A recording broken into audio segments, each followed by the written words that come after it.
Lokasi dan waktu penelitian. Penentuan lokasi dan waktu penelitian sangat bergantung pada konteks dan ketersediaan akses ke lokasi tersebut. Lokasi penelitian ini bisa mencakup semua departemen atau unit kerja dalam perusahaan, atau mungkin terfokus pada departemen atau unit kerja tertentu, tergantung pada tujuan penelitian. Dan sedangkan waktu penelitian biasanya ditentukan berdasarkan beberapa faktor seperti jadwal responden, ketersediaan akses ke lokasi, dan batas waktu untuk menyelesaikan penelitian. Baik, di poin yang selanjutnya, yaitu poin kedua, ada populasi dan sampel. Populasi sendiri adalah semua pegawai atau karyawan yang bekerja di sebuah perusahaan. Misalkan, jika perusahaan memiliki 500 pegawai, maka populasi penelitian adalah 500 orang. Sedangkan sampel sendiri adalah sekelompok individu yang dipilih dari populasi untuk mewakili seluruh populasi. Pemilihan sampel bisa dilakukan dengan berbagai metode. Metode sampling seperti simple random sampling, stratified sampling, atau purposive sampling. Baik, selanjutnya di poin ketiga, yaitu ada penentuan jumlah sampel dari populasi yang tidak diketahui. Jika jumlah populasi tidak diketahui, peneliti biasanya menggunakan ukuran sampel yang telah ditentukan berdasarkan pengalaman sebelumnya, studi serupa, atau berdasarkan ketersediaan sumber daya. Namun, untuk penelitian kuantitatif yang ingin menghasilkan temuan yang dapat digeneralisasi ke populasi yang lebih besar, peneliti sering merujuk pada aturan praktis atau tabel ukuran sampel. Baik, selanjutnya di sini ada poin yang keempat, yaitu teknik pengambilan sampel.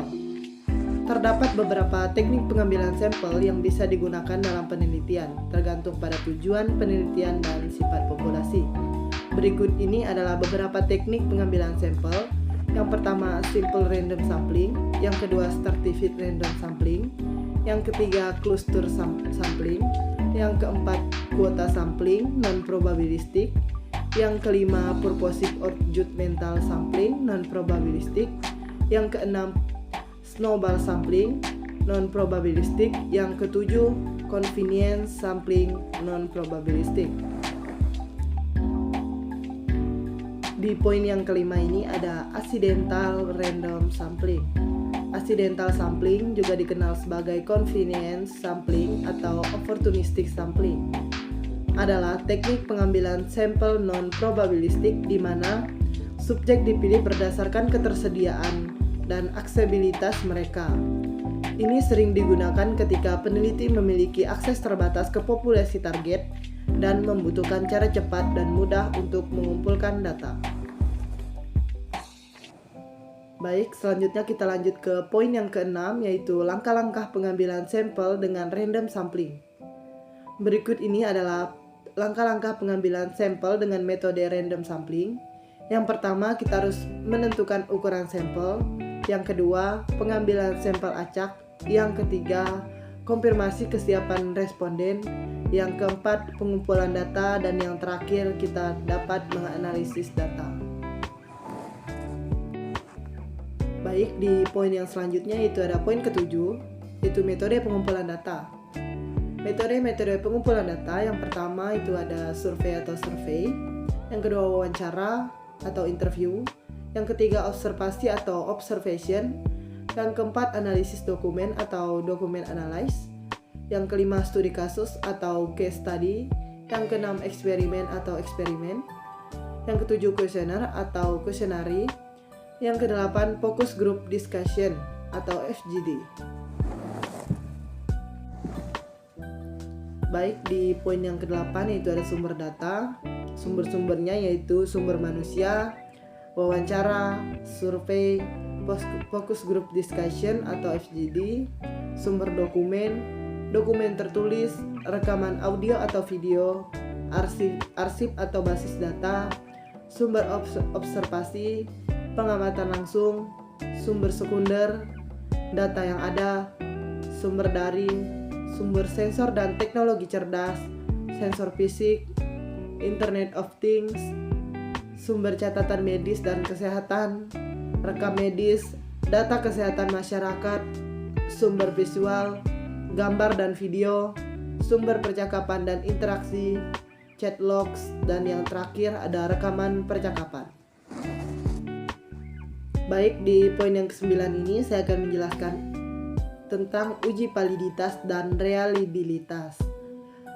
Uji validitas mengacu pada sejauh mana instrumen pengukuran mengukur apa yang seharusnya diukur. Dalam kata lain, validitas mengukur sejauh mana alat tersebut benar-benar mengukur konsep atau variabel yang dituju.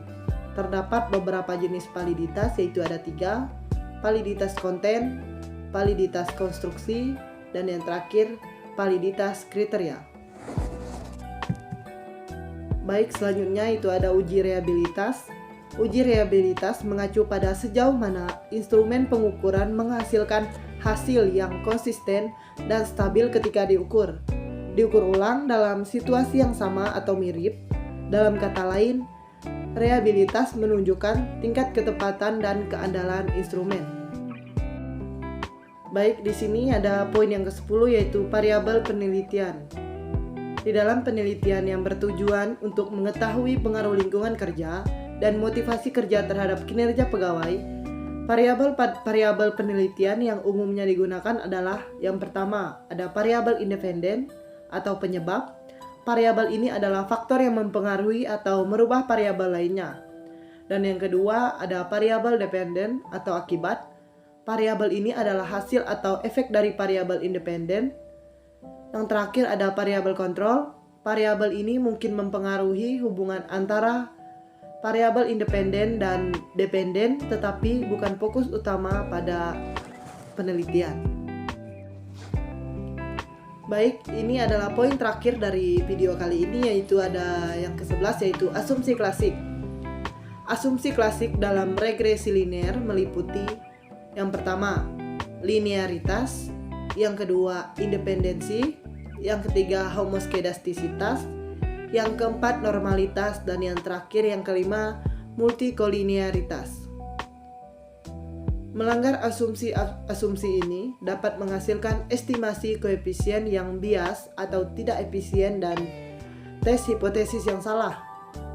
Oleh karena itu, sangat penting untuk memeriksa asumsi-asumsi ini sebelum melakukan analisis regresi linear berganda dan menafsirkan hasilnya.